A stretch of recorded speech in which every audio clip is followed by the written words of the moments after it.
Lump sum இன்வெஸ்ட்மெண்ட்டாக இருந்தாலும் லம்சம்மை வந்து SDP systematic transfer liquid ஃபண்டில் போட்டுட்டு அடுத்த ஒரு 3 மந்த்ஸில் 2 மந்த்ஸில் இப்போ இருக்கிற மார்க்கெட் கண்டிஷனுக்கு உலக அளவில் ஃபால் ஆச்சுன்னா ஒன்றா ஃபால் ஆகுது, ஏறிச்சுன்னா டெம்பரரியாக 1 or 2 டேஸ்க்கு ரேலி மாதிரி போகுது. ஸோ இது வந்து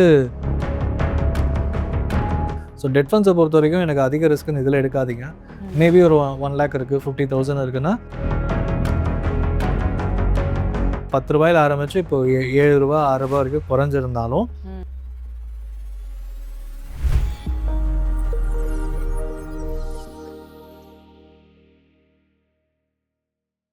ஹலோ Zebu viewers, நான் உங்கள் விஜய் கண்மணி. இப்போ பார்த்தீங்கன்னா மார்க்கெட் பயங்கர வாலட்டைலாக இருக்குது. ஸோ இப்போ எஸ்ஐபி வந்து கண்டினியூ பண்ணலாமா இல்லை பாஸ் பண்ணலாமா, எனக்கு போர்ட்ஃபோலியோ வேறு ரெட்டாக இருக்குது, மேபி அப்படியே எக்ஸிட் பண்ணிடலாமான்னு பல குழப்பங்களோடு இருப்பீங்க. ஸோ இது எல்லாத்துக்குமே ஒரு தெளிவான எக்ஸ்பிளனேஷன் கொடுக்கறதுக்காக தான் நம்ம கூட ஃபினான்ஷியல் எக்ஸ்பர்ட் கணேசன் திரு அவர்கள் இணைஞ்சிருக்காரு. அவர்கிட்ட பேசலாம். வணக்கம் சார். வணக்கம். எப்படி இருக்கீங்க சார்? நல்லா இருக்கும் சார். இதுதானே சொன்ன இன்ட்ரோல சொன்ன மாதிரி தான். இப்போ என்ஐவி பார்த்தீங்கன்னா நெகட்டிவ்ல இருக்கு, போர்ட்ஃபோலியோ டெட்டாக இருக்கு, இது எப்படா மாறும் அப்படின்னு சொல்லிட்டு பல பேனிக் சுச்சுவேஷன்ல தான் இருக்காங்களே.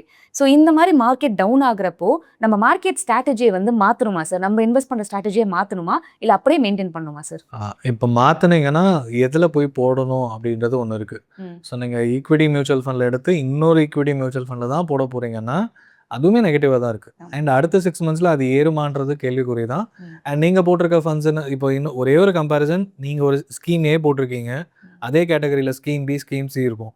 ஸோ மூணுத்தையும் கம்பேர் பண்ணி பாருங்கள். எல்லாமே வந்து ஒரு 5% 10% ஃபால் ஆகிருக்கு, இல்லை ஒரு 3-5% முன்ன பின்ன தான் இருக்குது அப்படின்னா ஒன்றுமே பண்ண முடியாது. ஸோ வெயிட் பண்ணி தான் ஆகணும். ஏன்னா இது வந்து ஃபஸ்ட் டைம் இன்வெஸ்டர்ஸ் எல்லாருமே பார்க்குறது, அந்த 1920s ஆரம்பித்தவங்க இல்லை 16-17 ஆரம்பித்தவங்களும் லாஸ்ட் 10 இயர்ஸில் யாரெல்லாம் இன்வெஸ்ட்மெண்ட் பண்ணாங்களோ இந்த மாதிரி ஒரு ஸ்டாக்னண்ட்டான பீரியட். ஏன்னா நிறைய பேர் இப்போ தான் பார்க்குறாங்க.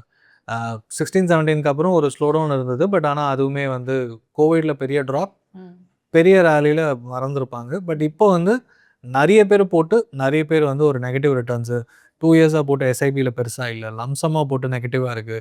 இந்த மாதிரி டாக்ஸ் ஜாஸ்தி இருக்குது. ஏன்னா இப்போ தான் வந்து மார்க்கெட் அந்த மாதிரி பர்ஃபார்மன்ஸ் கொடுக்குது. அண்ட் இந்த மாதிரி அன்சர்டனிட்டிஸ் வந்து லாஸ்ட் 1 இயராக ரொம்பவே அதிகமாக இருந்ததுனால, ஈக்விட்டியோட கோல்டு நிறைய பர்ஃபார்ம் ஆனதுனால இந்த டாக்ஸ் இன்னும் அதிகமாக தான் இருக்கும். பட் ஆனால் லாங் ரன் ஆவரேஜ்னு பார்க்கும்போது கண்டிப்பாக நமக்கு வந்து 15% நம்ம எதிர்பார்க்கலாம் இந்தியாவை பொறுத்த வரைக்கும். பட் ஆனால் பேஷண்ட்டாக பொறுமையாக இன்வெஸ்ட்மெண்ட் பண்ணுங்கள். எஸ்ஐபியாக இருந்தால் கண்டினியூ பண்ணுங்கள். ஏன்னா நீங்கள் யோசிச்சு பார்க்கலாம், 10 ரூபாயில் ஆரம்பித்து இப்போ 7 ரூபா 6 ரூபா வரைக்கும் குறைஞ்சிருந்தாலும் அதிக யூனிட்ஸ் வாங்குவீங்க. ஒரு 1000 rupees எஸ்ஐபினா ஒரு 100 யூனிட் வாங்குவோம். பட் இப்போ 7 ரூபா வரும்போது இன்னும் கொஞ்சம் அதிகமாக வாங்க முடியும், 30% எக்ஸ்ட்ரா வாங்க முடியும். 8 ரூபா வரும்போது அட்லீஸ்ட் 20% எக்ஸ்ட்ரா.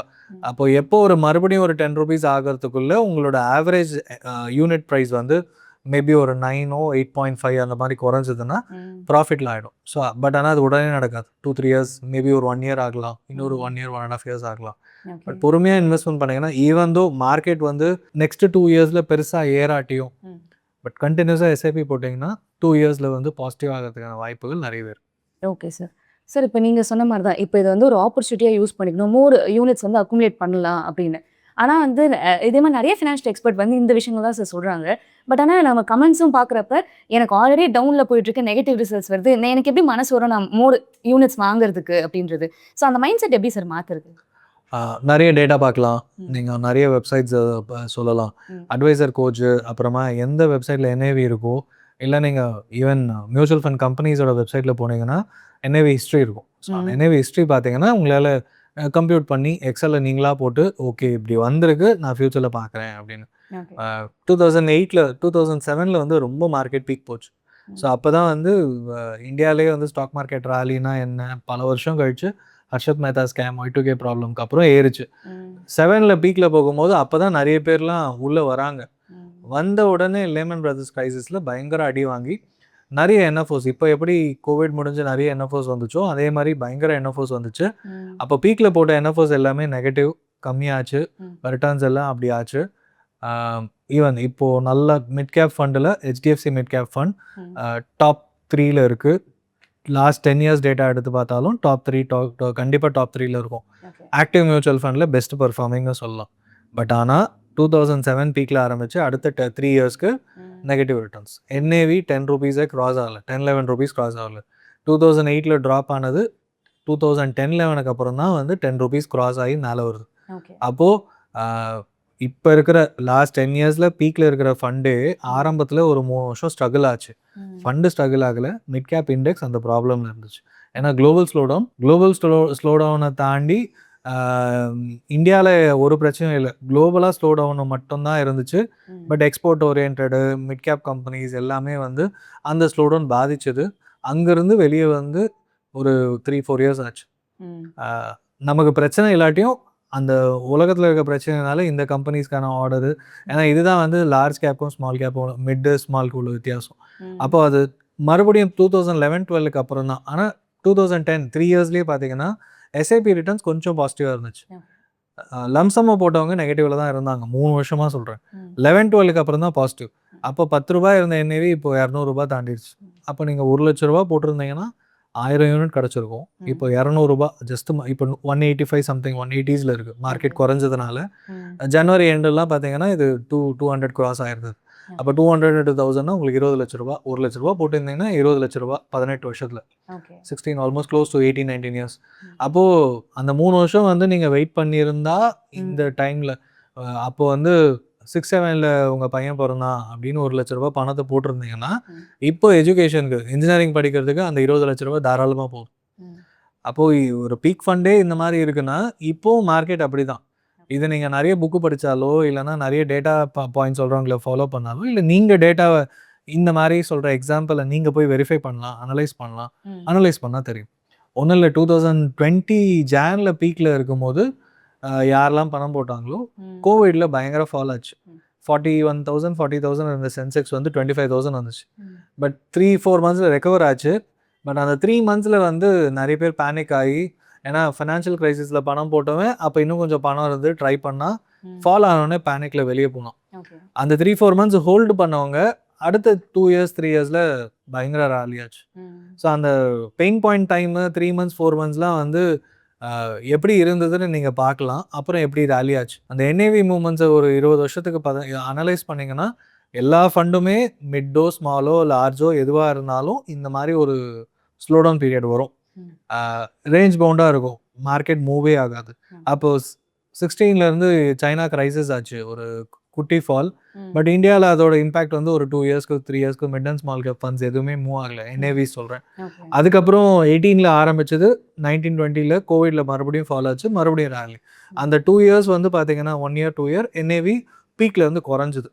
ஸோ இதெல்லாம் வந்து நம்ம பார்த்தா தான் தெரியும். இப்போ ஆரம்பித்தவங்க பழைய டேட்டா போய் பாருங்கள். யார் 2-3 இயர்ஸ் பார்த்தாங்களோ இந்த டேட்டா அனலைஸ் பண்ணிங்கன்னா இன்னும் கொஞ்சம் கிளியராக புரியும். நம்ம வந்து வெறும் எஸ்ஐபி, ரூபி காஸ்ட் ஆவரேஜிங், என்ஏவின்னு தியரட்டிக்கல் அதில் டேட்டாவை போய் பார்த்தா உங்களுக்கே தெரியும். Okay sir.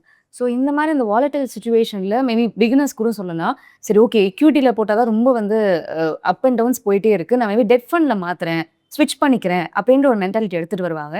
ஸோ அது வந்து அதோட ப்ரோஸ் அண்ட் கான்ஸ் பற்றி சொல்லுங்கள் சார். டெட் ஃபண்ட்ஸ்லேயும் வந்து உங்களுக்கு இன்ட்ரெஸ்ட் ரேட் ஏற்றி குறைக்கிறாங்கன்னா கண்டிப்பாக உடனே அந்த பாண்ட்ஸோட இன்ட்ரெஸ்ட் ரேட்டும் மாறும். அது இன்னும் புரிஞ்சுக்கிறது கஷ்டம். ஸோ அதனால் இப்போ இன்ட்ரெஸ்ட் ரேட் குறைப்பாங்க அப்படின்னா எக்ஸிஸ்டிங் அவைலபிள் பாண்ட்ஸோட இன்ட்ரெஸ்ட் அதிகமாகும் அப்படின்னு சொல்லுவாங்க. அப்போ அது மாதிரி இருந்துச்சு. பட் லாஸ்ட் ஒரு மாதத்தில் நடந்த அன்சர்டனிட்டியில் இன்ட்ரெஸ்ட் ரேட் குறைக்கிறதுக்கான வாய்ப்பு யூஎஸ்லேயே கம்மின்னு சொல்லிட்டாங்க. இன்ஃப்ளேஷன் அதிகமாச்சுன்னா இன்ட்ரெஸ்ட் ரேட் குறைக்க மாட்டாங்க. இந்தியாவிலும் இன்ட்ரெஸ்ட் ரேட் ஏறப்போகுது அப்படின்னு ஒரு பாயிண்ட் ஆஃப் வியூ இருக்குது அப்படின்னா ஆர்பிஐலும் இன்ட்ரெஸ்ட் ரேட் ஏற்ற மாட்டோம், இப்போதைக்கு ஸ்டெடியாக வச்சுருப்போம். அப்போ இன்ட்ரெஸ்ட் ரேட் ஸ்டெடியாக இருந்ததுன்னா ஆல்ரெடி ஏறினது குறையலாம், மார்க்கெட்டில் குறையோன்றதுனால ஏறிடுச்சு, அந்த வேல்யூ குறையலாம். எக்ஸிஸ்டிங் இன்ட்ரெஸ்ட் ரேட் புதுசாக இஷ்யூ ஆகிற பாண்ட்ஸ் வந்து குறைவான ரேட்டில் இப்போ இருக்கிற மார்க்கெட் ரேட்லேயே இஷ்யூ ஆகலாம். ஸோ அதெல்லாம் நமக்கு டெட் ஃபண்ட்ஸை பொறுத்த வரைக்கும் கிரெடிட் ரிஸ்க் ஃபண்டு, அப்புறமா ஷார்ட் டேர்ம் ஃபண்டு, கில்ட் ஃபண்ட்ஸ்லாம் வந்து லாஸ்ட் 1 இயர் 15% கொடுத்துச்சு, லாஸ்ட் 2-3 இயர்ஸ் வந்து 12% 15% கொடுத்துச்சு, அடுத்த 1 இயர் 2 இயர் இதே மாதிரி கொடுக்கும்னு நம்பி போட முடியும். அட்லீஸ்ட் ஈக்விட்டி இப்போ இல்லாட்டியும் அடுத்த வருஷம் சொல்லலாம். டெட் ஃபண்டை பொறுத்த வரைக்கும் அந்த 1 இயர் குறைஞ்சது திருப்பி ஏறதுக்கு இன்னொரு 1 இயர் ஆகலாம், 2 இயர் ஆகலாம். ஸோ அது தெரியாமே இருக்கும். ஸோ டெட் ஃபண்ட்ஸை பொறுத்த வரைக்கும் எனக்கு அதிக ரிஸ்க்குன்னு இதில் எடுக்காதீங்க. மேபி ஒரு 1 lakh இருக்குது, 50,000 இருக்குன்னா என்சிடிஸாக பாண்ட்ஸாக இன்வெஸ்ட்மெண்ட் பண்ணிங்கன்னா ஒரு 1 இயருக்கு 2 இயருக்கு 10 பொறுத்து தனியாக இன்வெஸ்ட்மெண்ட் பண்ணலாம். அந்த மாதிரி கூட யோசிச்சு பிளான் பண்ணி பண்ணலாம். Okay sir. ஸோ இப்போ இன்வெஸ்ட்மெண்ட்டுன்னு பார்க்குறப்போ டெட் ஃபண்ட்ஸ் அண்ட் அதே மாதிரி வந்து எக்விட்டியில் என்ன மாதிரி ரேஷியோ வந்து பேலன்ஸ் பண்ணி கொண்டு போகணும் சார்? அகைன் ஒரு தம்பு ரூல்னு சொல்ல முடியாது. பட் ஆனால் உங்களோட நெக்ஸ்ட் 2-3 இயர்ஸ்க்கான பணத்தை வந்து எஃப்டியில் வச்சுக்கலாம். எமர்ஜென்சி ஃபண்டை தாண்டி 2-3 இயர்ஸில் ஏதாவது கோல் இருக்குன்னா debt funds, ultra short term ஃபண்ட்லேயோ மணி மார்க்கெட் ஃபண்ட்லேயோ வச்சுக்கலாம். ஒரு 3 இயர்ஸ் வரைக்கும் டைம் இருக்குது, ஒரு 2 இயர்ஸ் முடிவு வரைக்கும் டைம் இருக்குது அப்படின்னா எஃப்டியை விட பாண்ட்ஸில், என்சிடிஸில் நெக்ஸ்ட் 1.5 இயர்ஸில் மெச்சூர் ஆகிற ஃபண்ட்ஸ் இருக்கும், செகண்டரி மார்க்கெட்டில் கிடைக்கும். நெக்ஸ்ட் ஒரு 24 to 36 மந்த்ஸில் மெச்சூர் ஆகிற மாதிரி செகண்டரி மார்க்கெட்டில் என்சிடிஸ் இல்லை பாண்ட்ஸ் கிடைக்கும். அப்போ வந்து 5.5%, 6.5%க்கு பதில் மேபி ஒரு 9-10% கிடைக்கலாம். அப்போ அது பெட்டர் ஆப்ஷனாக தெரியும். என்னன்னா நீங்கள் பிரேக் பண்ணிங்கன்னா கம்மியாக கிடைக்கும் அப்போ இருக்க ஃபேஸ் வேல்யூ. அப்போ வந்து மார்க்கெட் ஒரு இன்ட்ரெஸ்ட் ரேட், ஆர்பிஐ என்ன சொல்கிறாங்க இந்த பொறுத்து அப்ஸ் அண்ட் டவுன்ஸ் இருக்கலாம். ஸோ அந்த ஒரு ரிஸ்க் ஃபேக்டர் கொஞ்சம் கம்மியாக கிடைக்கிறதுக்கான வாய்ப்பு மட்டும் இருக்கும். பட் அதர் தான் தட் நீங்கள் வந்து டெட் ஃபண்ட்ஸில் போடுறீங்கன்னா எமர்ஜென்சி ஃபண்டெல்லாம் வந்து மணி மார்க்கெட் ஃபண்ட்லையும் 2 இயர்ஸ் 3 இயர்ஸில் எடுக்கிறதுக்கு லிக்விட் ஃபண்டில் கூட வச்சுக்கலாம். அதை தாண்டி அல்ட்ரா ஷார்ட் டேர்ம் ஃபண்ட் வரைக்கும் போகலாம். அதை தாண்டி போனீங்கன்னா புரிதல் இருக்கணும். இந்த மாதிரி சுச்சுவேஷன்ஸ் வருதுன்னா ப்ரோ ஆக்டிவாக ஸ்டாண்ட் எடுக்கணும். அதனால நான் வந்து இதை தாண்டி போக மாட்டேன். Okay sir. ஸோ இப்போ மார்க்கெட் டவுனில் இருக்குது, அதே மாதிரி எஸ்ஐபியும் நம்ம சொன்ன மாதிரி வந்து கரெக்டான ரிட்டர்ன்ஸ் கொடுக்கறதில்ல அப்படின்னு நம்ம பார்த்துட்டு இருந்தோம். ஸோ இப்போ இந்த கரெக்ஷன் வந்து எப்போ சார் முடியும்? ஏதாவது ஒரு ப்ரிடிக்ஷன் வச்சு சொல்ல முடியுமா? மேபி இந்த டைமுக்கு மேலே இது கொஞ்சம் ஏறுறதுக்கு வாய்ப்பு இருக்குன்னு மாதிரி. ஏறும், ஆனால் எப்போ டைம் பீரியட் நீங்கள் சொன்ன மாதிரி சொல்கிறது கஷ்டம். எந்த நல்ல அட்வைஸரும் சொல்ல மாட்டாங்க. ஏன்னா இப்போ இருக்கிற மார்க்கெட் கண்டிஷனுக்கு உலக அளவில் ஃபால் ஆச்சுன்னா ஒன்றா ஃபால் ஆகுது, ஏறுச்சுன்னா டெம்பரரியாக 1 or 2 டேஸ்க்கு ரேலி மாதிரி போகுது. ஸோ இது வந்து இந்த மாதம் முடியும், இந்த மாதத்துலேருந்து ஸ்டார்ட் ஆயிடுச்சு நல்ல நேரம் அப்படின்லாம் சொல்ல முடியாது. ஏன்னா அங்கே சண்டை போடுறது நிறுத்துனாங்கன்னா இங்கே வந்து பாசிட்டிவாக பார்க்க ஆரம்பிப்பாங்க. அங்கே அன்சர்டனிட்டி குறைஞ்சாலும் இன்ஃப்ளேஷன் டேட்டா நமக்கு எப்படி இருக்குது, அங்கேருந்து வர, ஏன்னா அங்கே இருக்கிற கேஸ் ஃபீல்டு, இப்போ க்ரூட் ஆயில் எடுக்கிற இடம் எல்லாத்துலேயும் குண்டு போட்டு அதோட இம்பேக்ட் வந்து இன்னும் நமக்கு நிறைய தெரியல. ஏன்னா எல்லாருமே ஷட் டவுன் பண்ணி வச்சுருக்காங்க. திடீர்னு எங்கே குண்டு போடுறாங்க யாருக்கும் தெரியல. அப்போ நாடுகளுக்கு நடுவில் அஃபெக்ட் ஆயிடுச்சுன்னு சொல்கிறாங்களே தவிர கத்தார்லலாம் பார்த்தீங்கன்னா அடுத்த 5 வருஷத்துக்கு ப்ரொடக்ஷன் இம்பேக்ட் வந்து இருக்கும் அப்படின்னு சொல்கிறாங்க. அப்போ நான் இந்தியாவுக்கு மேஜராக கத்தார்லேருந்து நிறைய நாட்டுக்கு கத்தார்லேருந்து தான் எல்பிஜி போகுது. அப்போது எல்பிஜி அஃபெக்ட் ஆச்சுன்னா அது ரிப்பேர் ஆகிறதுக்கு 5 வருஷம்னும் போது அதோட இம்பேக்ட் வந்து கண்டிப்பாக அது ஒரு முக்கியமான ரா மெட்டீரியலாக நிறைய இடத்துல இருக்குது. அப்போ அது வந்து ரா மெட்டீரியல் காஸ்ட் இன்க்ரீஸ் ஆகும், அப்போது ப்ரொடக்ஷன் காஸ்ட் இன்க்ரீஸ் ஆகும். ஸோ இந்த மாதிரி எல்லாமே ஒரு சைக்கிளிக்கலாக இருக்கும்போது அங்கே முடிஞ்சு அதனால் இம்பேக்ட் ஏதாவது எந்த நாட்டுக்கு எந்த செக்டாருக்கு பாதிப்புன்றது இது முடிஞ்சால் தான் ஓரளவுக்கு தெரிய ஆரம்பிக்கும். அது வரைக்கும் நம்ம வந்து பொறுமையாக எஸ்ஐபியாக இருந்தால் மந்த்லி போடுங்க. ஸோ இந்த இயர் எண்டுக்குள்ளே அட்லீஸ்ட் ஒரு 3 to 6 மந்த்ஸில் ஓரளவுக்கு சுச்சுவேஷன், நெக்ஸ்ட் 2-3 மந்த்ஸில் அது முடிஞ்சதுன்னா மேபி நமக்கு பெட்டர் ஏர்னிங்ஸ் இந்தியாவில் இன்க்ரீஸ் ஆச்சுன்னா நம்ம அதோட இம்பேக்ட் இருந்தாலும் நம்ம நாட்டோட ஸ்டாக் மார்க்கெட்டும் சரி, கம்பெனிஸ் ஏர்னிங் பிக்கப் ஆகும்போது ஆட்டோமேட்டிக்காக ஸ்டாக் மார்க்கெட் பிக்கப் ஆகிடும். ஸோ இப்போதைக்கு ஏர்னிங்ஸ் பிக்கப் ஆகலை. இந்த சைடு அன்சர்டனிட்டி, எக்ஸ்போர்ட் பாதிக்குது, இந்த மாதிரி சைக்கிளிக்கலாக எல்லாமே நெகட்டிவாக இருக்கிறதுனால மார்க்கெட் கீழே போயிட்டு இருக்குது. இன்ஃப்ளேஷன் டேட்டா நமக்கு பட்ஜெட் அப்போ பாசிட்டிவாக பேசணும். இன்ஃப்ளேஷன் கம்மியாக இருக்குது, ஃபிஸ்கல் டெஃபிசிட் கம்மியாக இருக்குது. பட் இன்ஃப்ளேஷன் அதிகரிச்சதுன்னா பட்ஜெட்டில் இன்னும் கொஞ்சம் அலோகேஷன் அதிகரிக்கும் போது ஃபிஸ்கல் டெஃபிசிட் அடிவாங்கும். ஸோ ஓவராலாக இந்தியாவுக்கு எதெல்லாம் பாசிட்டிவாக பட்ஜெட் முடிஞ்சோடனே பேசணுமோ இப்போ வந்து அது நெகட்டிவ் ஆகிடுமோ அப்படின்னு ஒரு பயத்தோட கவர்மெண்ட்டே இருக்காங்க. அதனால் அந்த அன்சர்டனிட்டி முடிகிற வரைக்கும் வெயிட் பண்ணி தான். ஸோ நம்ம இப்போ பேசிகிட்டு இருக்கப்பே ஷேர் மார்க்கெட் நம்மளது மட்டும் இல்லை, நம்ம குளோபல் கிரைசிஸ் நிறைய விஷயங்கள் வருது, அதனால் மாற்றம் வருதுன்ட்டு. இப்போ நீங்கள் பேசுகிறப்ப இன்ஃப்ளேஷன் பற்றி பேசுகிறீங்க சார். ஸோ இன்ஃப்ளேஷன் நம்மளோட மார்க்கெட்டை எந்த அளவுக்கு அஃபெக்ட் பண்ணுது, இது ஒரு நார்மல் ரீட்டைல் இன்வெஸ்டர் எப்படி அதை புரிஞ்சுக்கிறது? இன்ஃப்ளேஷன் அதிகரிச்சதுன்னா இன்ட்ரெஸ்ட் ரேட் அதிகரிக்கணும், அது டைரெக்டாக. ஏன்னா நமக்கு ஏர்லி 90s இருந்து 2010-15 வரைக்கும் பார்த்தீங்கன்னா இன்ஃப்ளேஷன் ரேட்டாக டபுள் டிஜிட் 10-12%, 14%க்கு மேலே இருந்தது. அதனால தான் இந்தியாவோட இன்ட்ரெஸ்ட் ரேட் வந்து டபுள் டிஜிட்டில் இருந்தது, 10%, 11%. ஸோ 90s 2000லலாம் யாரெல்லாம் எஃப்டி வச்சுருந்தாங்களோ அவங்களுக்கு ஈஸியாகவே 10%க்கு மேலே கிடச்சிது. ரிஸ்கே இல்லாமல் பேங்க்கில் வச்சுருந்தா போதும். அந்த எல்ஐசி பாலிசி எடுத்தவங்களும் சரி, இன்சூரன்ஸ் எது எடுத்திருந்தாலும் சரி, டெஃபினட்டாக அவங்களுக்கு 10-12%ன்னும் போது 10 வருஷத்தில் 20 வருஷத்தில் கண்டிப்பாக பணம் டபுளுக்கு மேலே கிடச்சிது. அப்போ ரிஸ்க் இல்லாமல் எஃப்டி, இன்சூரன்ஸ் பாலிசி எல்லாமே இருந்துச்சு. பட் லாஸ்ட் 10 இயர்ஸில் வந்து 2014 பார்த்தீங்கன்னா நமக்கு இன்ஃப்ளேஷன் குறைக்கணும், அப்போ தான் வந்து கம்பெனிஸ்லாம், இன்ஸ்டிடியூஷன்ஸ்லாம் வந்து கம்மி இன்ட்ரெஸ்ட் ரேட்டில் வாங்க முடியும் அப்படின்னு சொன்னாங்க. அப்போ அது வாங்கும் போது ஆட்டோமேட்டிக்காக இன்ட்ரெஸ்ட் கட்டுறது குறையும். அது சைக்கிளிக்கல் கம்பெனிஸ்க்கு. அதனால தான் நம்ம போன வீடியோவில் பேசியிருந்தோம், இன்ட்ரெஸ்ட் ரேட் குறைஞ்சதுன்னா சைக்ளிக்கல் கம்பெனிஸ்க்கு வந்து ஆட்டோமேட்டிக்காக அவங்க கட்டுற இன்ட்ரெஸ்ட் குறையும். அப்போ வந்து ப்ராஃபிட்டபிலிட்டி அதிகரிக்கும். ஓவராலாக அவங்களுக்கு ஆர்டர்ஸும் வர ஆரம்பிக்கும், இன்ட்ரெஸ்ட் ரேட்டும் குறையும், கம்பெனி வந்து ஸ்டாக் ப்ரைஸும் இன்க்ரீஸ் ஆகும். ஸோ இன்ட்ரெஸ்ட் ரேட் வந்து ஒரு சைக்கிள் மாதிரி infrastructure companies, capital goods companies இது எல்லாமே இன்க்ரீஸ் ஆக ஆரம்பிக்கும். அதே மாதிரி இன்ட்ரெஸ்ட் ரேட் குறையும் போது ஆட்டோமேட்டிக்காக ஹோம் ஃபைனான்ஸ் கம்பெனிஸு, ஏன்னா அவங்க அது கம்மியாச்சுன்னா ஆட்டோமேட்டிக்காக மக்கள் வந்து கம்மியான ரேட்டில் ஹோம் லோன் கிடைக்கும், நிறைய வீடு வாங்குவாங்க, அந்த மாதிரி நடக்கும். அண்ட் இன்ஃப்ளேஷன் அதிகரிக்கும் போது காய்கறி விலைகள், கிராசரிஸில் இருந்து ட்ராவல், ஏன்னா ஒரு கூட்ஸ் ட்ராவல் பண்ணுறது அக்ராஸ் இந்தியா, பெட்ரோல் விலை அதிகரிக்குது, க்ரூட் ஆயில் ப்ரைஸ் இன்க்ரீஸ் ஆகுதுன்னா ஆட்டோமேட்டிக்காக மற்ற ரா மெட்டீரியல் காஸ்ட் எல்லாம் இன்க்ரீஸ் ஆகும். ஆட்டோமேட்டிக்காக விலைவாசி ஏறிச்சுன்னா மறுபடியும் இன்ஃப்ளேஷன் இன்னும் ஏறும். அது ஒரு சைக்கிள் மாதிரி. ஸோ க்ரூட் ஆயில் ப்ரைஸ் அதனால தான் கம்மியாக வச்சுருக்கணும்னு எல்லாருமே ட்ரை பண்ணுறாங்க. பட் இது இன்க்ரீஸ் ஆச்சுன்னா கொஞ்சம் கொஞ்சமாக காய்கறி விலை ஏறும். காய்கறி விலை ஏறுச்சுன்னா ரா மெட்டீரியல், நிறைய டைல்ஸ் உற்பத்தியிலேருந்து ரா மெட்டீரியலாக நிறைய எஃப்எம்சிஜி கம்பெனிஸு எல்லாத்துக்குமே வந்து அந்த ரிலேட்டட் ரா மெட்டீரியல்ஸ் தேவைப்படும். அப்போ அது ஆட்டோமேட்டிக்காக ஓவரால் உற்பத்தி செலவு அதிகரிக்கும் போது விலைவாசி நமக்கு மறுபடியும் ஒரு பொருளோட விலை அதிகரிக்கும். அப்போது அது ஒரு சைக்கிள் செயின் ரியாக்ஷன். அதனால தான் இன்ஃப்ளேஷன் ஏற விடாமல் ஒரு 3 to 4% மெயின்டைன் பண்ணோம் அப்படின்னு இந்தியன் கவர்மெண்ட் சொல்லி ஆர்பிஐ வந்து ஒரு அஜெண்டாவாக வச்சுருக்காங்க. பட் இப்போ நடக்கிற சுச்சுவேஷன் நம்ம கை மீறி நடக்குது. எவ்வளோ நம்மளால் மேனேஜ் பண்ண முடியுமோ அதை கவர்மெண்ட் பார்த்துட்ருக்காங்க. சார், இவ்வளோ அன்சர்டனிட்டி இந்த விஷயங்கள்லாம் நம்ம பேசினாலுமே ரீட்டைல் இன்வெஸ்டர் பார்த்தீங்கன்னா இந்த அவேர்னஸ்லாம் எல்லாமே எஸ்ஐபி மட்டும் நான் போடுறேன்னு நிறைய பேர் இருப்பாங்க சார். ஸோ அவங்க வந்து இப்போ இந்த சுச்சுவேஷனில் மேபி வெளியில் வந்துடணுமா, இல்லைனா வந்து நிறையா இன்னும் மோர் யூனிட்ஸ் வந்து அக்குமுலேட் பண்ணணுமா, இல்லை என்னால் இப்போ டிசைட் பண்ண முடியல மேபி பாஸ் பண்ணிக்கிறேன் அந்த மாதிரி டிசிஷன் எடுக்கணுமா சார்? பாஸ் பண்ணாதீங்க. ஏன்னா பாஸ் பண்ணிங்கன்னா ஒரு 3 months இப்போது ₹100 வாங்கிட்டு இருந்த என்ஏவி இப்போ வந்து ஒரு 85, 90, 80 வந்திருக்கும்.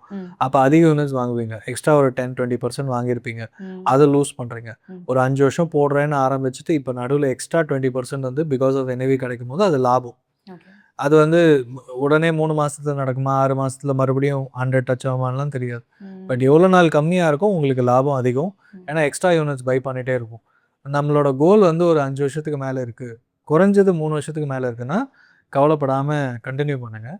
And step up SIP already போட்டு வச்சுருக்கீங்கன்னா எதுவுமே பண்ண வேணாம், தானாகவே ஸ்டெப் அப் ஆகிடும். இல்லை இனிமேல் தான் பண்ணணும்னு நினைக்கிறேன் அப்படின்னா ஃப்ரெஷ்ஷாக ஒரு எஸ்ஐபி ஸ்டார்ட் பண்ணிக்கோங்க. ஒரு யூஸ் பண்ணி தாராளமாக ஸ்டார்ட் பண்ணலாம். லம்சம் இன்வெஸ்ட்மெண்ட்டாக இருந்தாலும் லம்சம்மை வந்து எஸ்டிபி, சிஸ்டமேட்டிக் ட்ரான்ஸ்ஃபர், லிக்விட் ஃபண்டில் போட்டுட்டு அடுத்த ஒரு 3 monthsல 2 monthsல ஈக்விட்டிக்கும் போகிற மாதிரி மாற்றிக்கலாம். ஸோ தட் வந்து லோயர் லெவல்ஸில் நிறைய யூனிட்ஸ் அக்யூமுலேட் பண்ணுவீங்க. Okay sir. ஸோ இந்த மார்க்கெட் டவுன்ஃபால் எப்படி நம்ம வந்து ஹேண்டில் பண்ணணும், என்னென்ன விஷயங்கள்லாம் பார்க்கணும்னு சொல்லிட்டு ரொம்ப டீட்டெயிலாக சொல்லியிருந்தீங்க. Thank you for this conversation. கண்டிப்பாக ஜீபு ஒரு ஆடியன்ஸ்க்குமே ரொம்பவே யூஸ்ஃபுல்லாக இருக்கும் நம்புறேன். மறக்காமல் ஜீபு யூடியூப் சேனலில் இதே மாதிரி நிறைய வீடியோஸ் பார்க்குறதுக்கு சப்ஸ்கிரைப் பண்ணிக்கோங்க. தேங்க்யூ.